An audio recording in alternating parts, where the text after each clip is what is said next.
Hello everybody, it is I, your favorite talking cartoon man, Innocence. As you may or may not know, I am a pretty avid Call of Duty player. I've been playing since 2013 during the heyday of Black Ops 2 and have been playing ever since.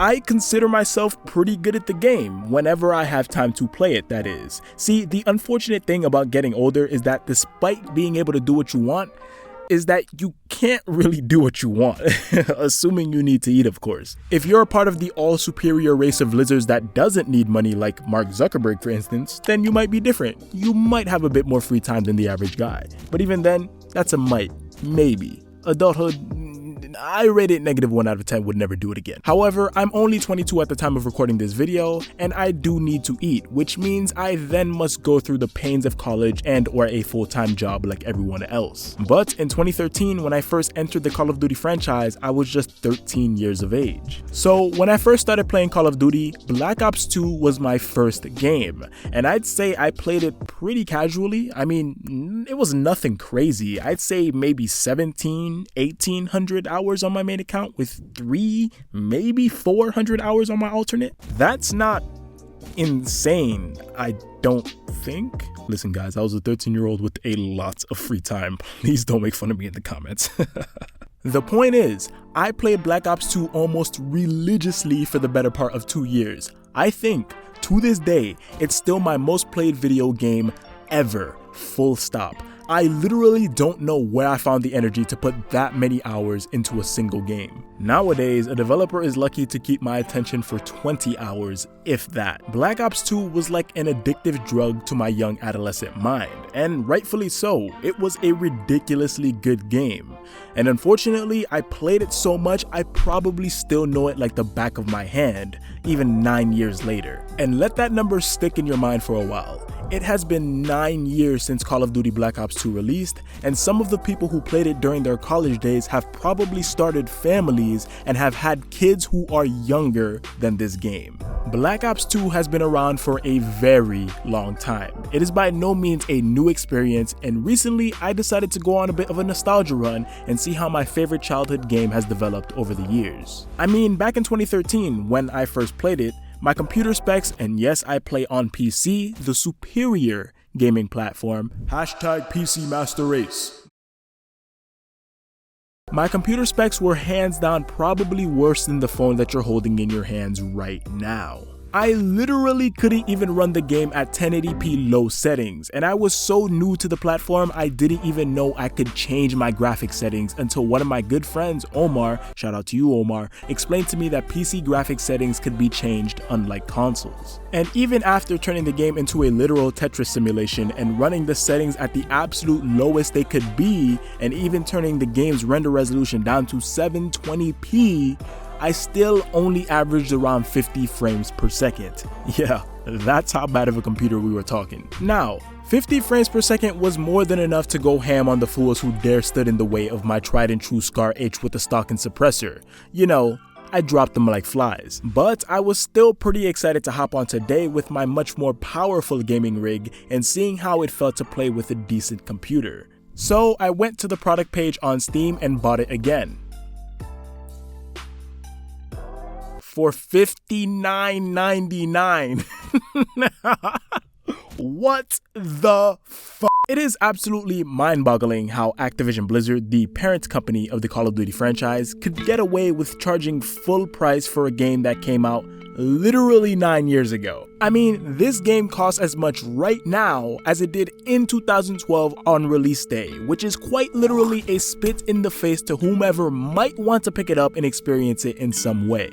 But it's not like this isn't expected. Activision Blizzard isn't high up on the list of companies who the gaming community respects. You know, they're right down there in corporate greed hell alongside the likes of EA, Bethesda, and recent inductee CD Projekt, who, side note, somehow managed to get themselves just as disliked by the community with only a single game entry, whereas companies like EA and Activision have been doing it for years. Of course, I'm talking about the absolute pit fire that was Cyberpunk 2077. But the difference between Activision Blizzard and CD Projekt is that CD Projekt debatably made a mistake that they regret. They are capable of making games that stand by the community. It's just that this time, they got a bit too far ahead of themselves. Unfortunately, Activision Activision has never been a consumer-focused company, at least for as long as a 22-year-old like myself can remember.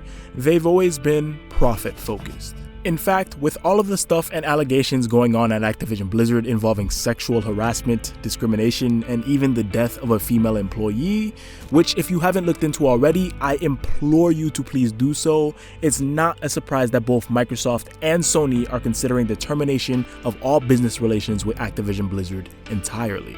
And the reason I bring all this stuff up is not because I enjoy it. That'd be pretty damn weird. But only because it helps paint a clearer picture of the type of company we're talking about here.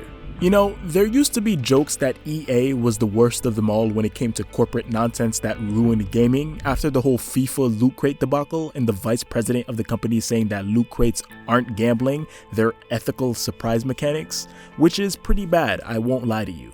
But I don't think you can get worse than Activision Blizzard.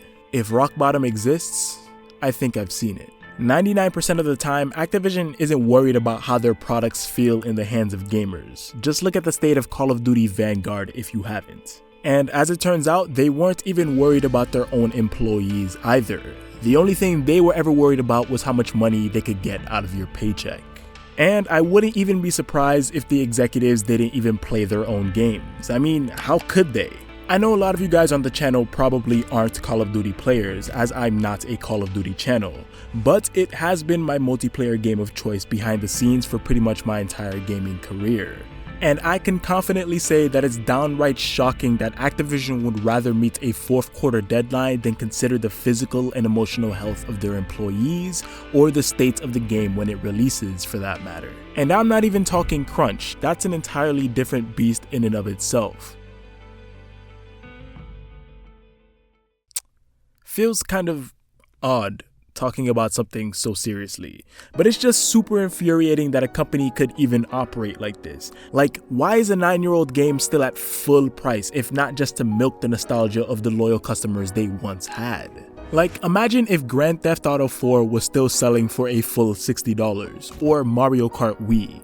Both games were amazing for their respective eras, but by no means have stood the test of time well enough to warrant such maniacal schemes. The fact that Black Ops 2 is still at full price is nefarious. Activision is engaging in nefarious behavior. I mean, for crying out loud, even all $50 worth of DLC is still at full price. They couldn't even manage to give us that for free after 9 years. And none of this is helped by the fact that when you log into the game, which I tried to do for the sake of this video, you're greeted by a laughably low worldwide player count, a ridiculous game wait time, a ping that's higher than Shaggy from Scooby-Doo, and more modded lobbies than if you were playing on a jailbroken Xbox 360 in a cracked Modern Warfare 2 pirate. Yeah, this game is really bad, and not because the game is bad, but because it's old and the mechanics don't really hold up well in 2022.